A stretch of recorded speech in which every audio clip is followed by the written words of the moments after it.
This has been a long time coming. This is something new. Oh, I don't know how to describe it.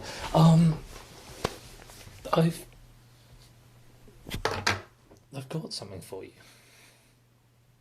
Something that I hope you'll enjoy. That's pretty good. It's scary to say. It's a scary thing to say. I won't say it, I'll adjust my chair. What it is, I'll just try and slip it in. I'll talk about something else for a while and then I'll just go. It's a theory of everything. I want to talk about closed systems.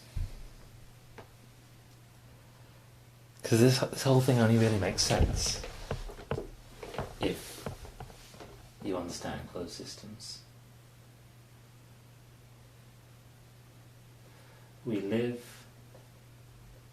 in a world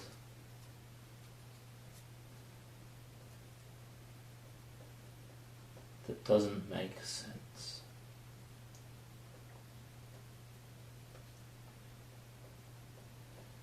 Ian Curtis says this. Actually, he doesn't. I rewatched the source I thought was coming from recently. This isn't what he says. I have paraphrased and I have slightly changed the meaning. But whether or not he said it, he gave this to me.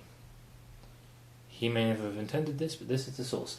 We live in a world that doesn't make sense, is what he says, or is what I took from what he says, and yet the water is flat.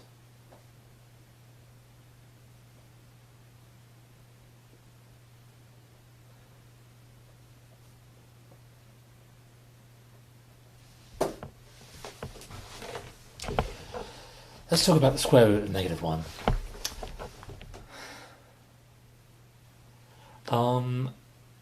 The square root of -1 is the kind of thing which, even if you went through maths classes to O-level, GCSE, SAT, whatever level you went through, you may well have come across,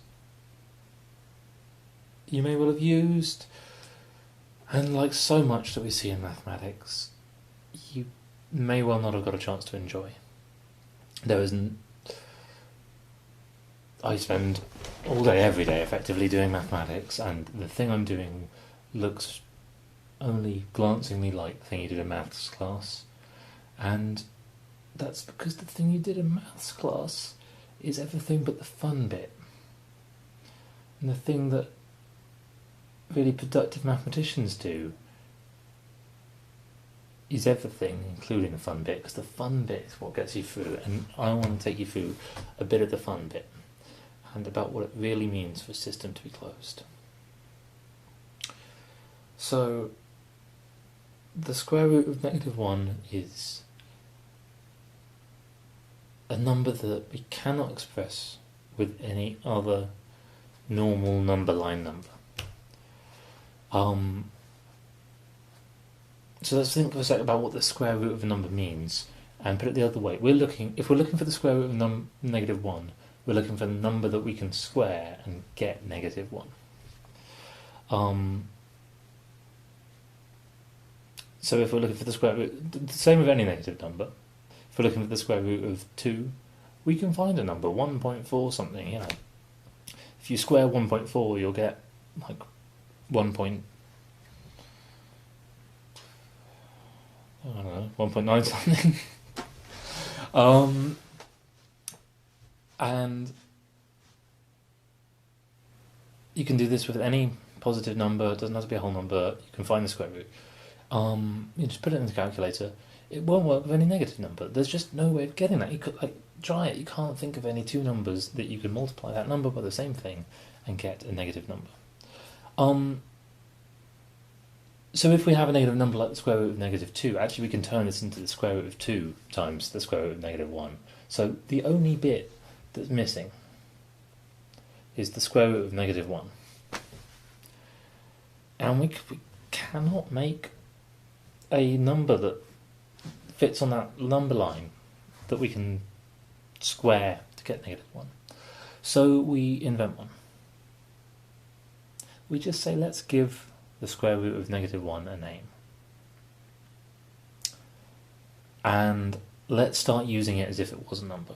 And that name is normally I, sometimes J, I'm going to call it I. Little I, and that means the square root of -1. So now, what's the square root of -2? It's square root of 2 times I. What's the square root of -4? It's just 2I. Great. So that's fine, but all we've done is define something new. Have we actually achieved anything? We could define. We haven't even solved the problem. We've just said, okay, let's call the solution to the problem a name, and then start using that name. We've skipped out on the problem. But then something incredible happens with the square root of -1. With I. Because you might think, aha. So, we've defined the square root of -1 is equal to I. But what about the square root of I? Well, it's 1 over root 2 plus I over root 2.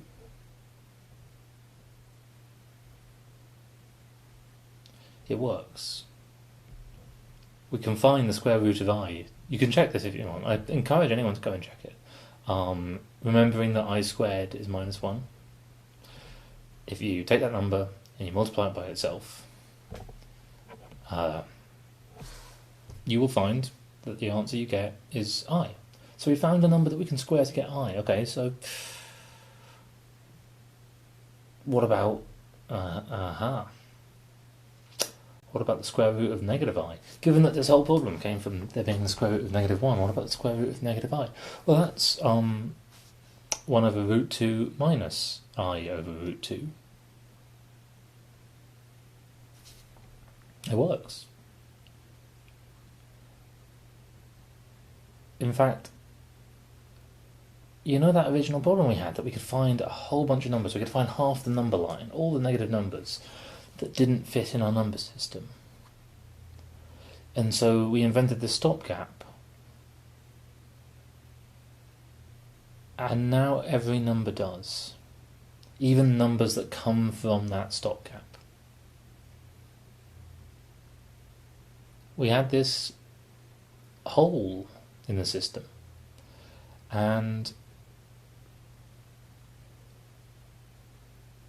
we then found that actually if we changed our perspective to include something related but tangential into it, the wider system, the wider set, the one which contains real numbers, 1, 2, 3, 4, imaginary numbers, I minus 2I, and complex numbers, combinations of the two, 4 plus 8I.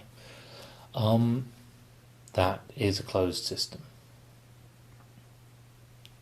There are no numbers which don't fit within that system that you can easily create from that system.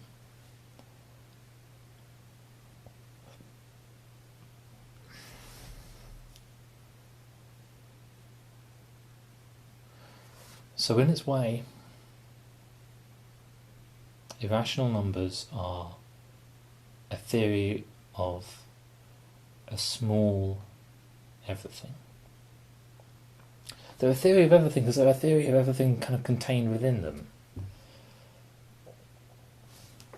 In the irrational numbers is already written a full book of the irrational numbers.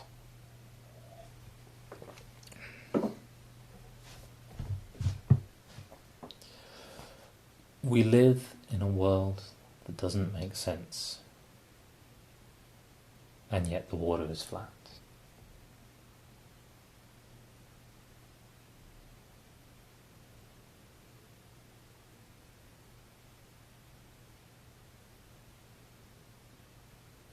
There's two statements in there.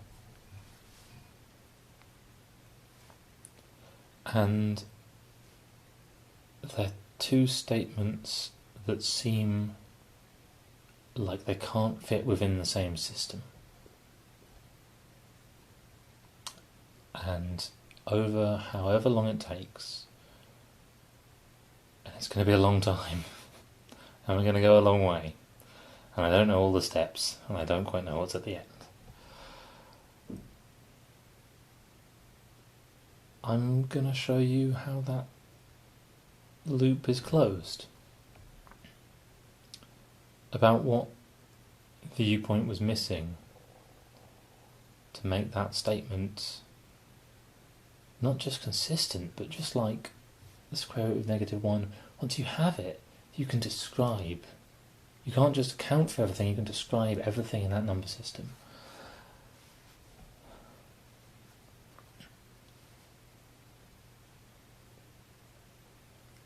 So I guess this is a late night video log series, or maybe it'll be something else. Maybe I'll write it down in other ways, but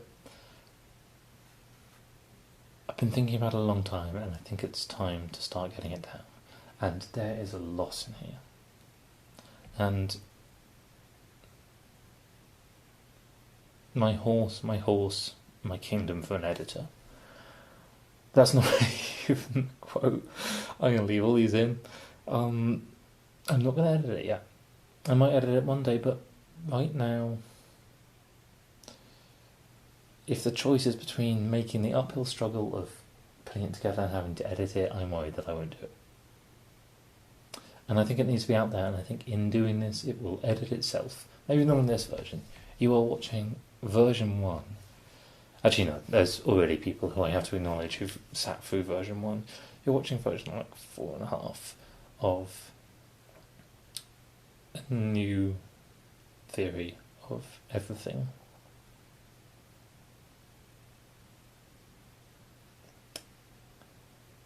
And I hope you'll enjoy it.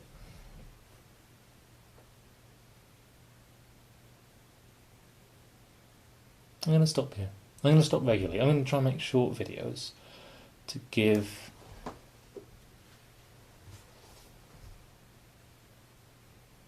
everything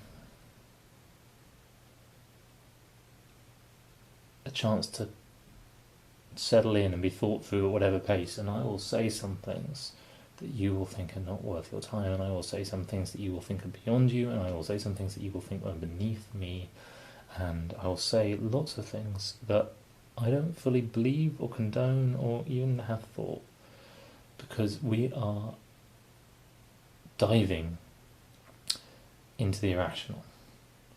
We're diving into a world that doesn't make sense. And just like when you have the imaginary numbers, you find that all the real numbers were hiding in there anyway. Because you can make a real number from an imaginary number.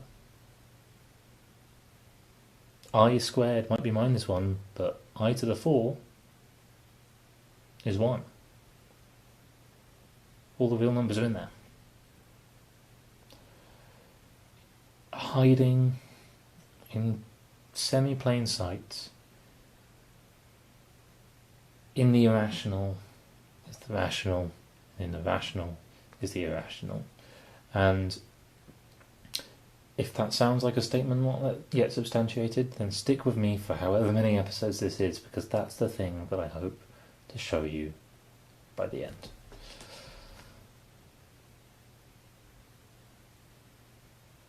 Welcome.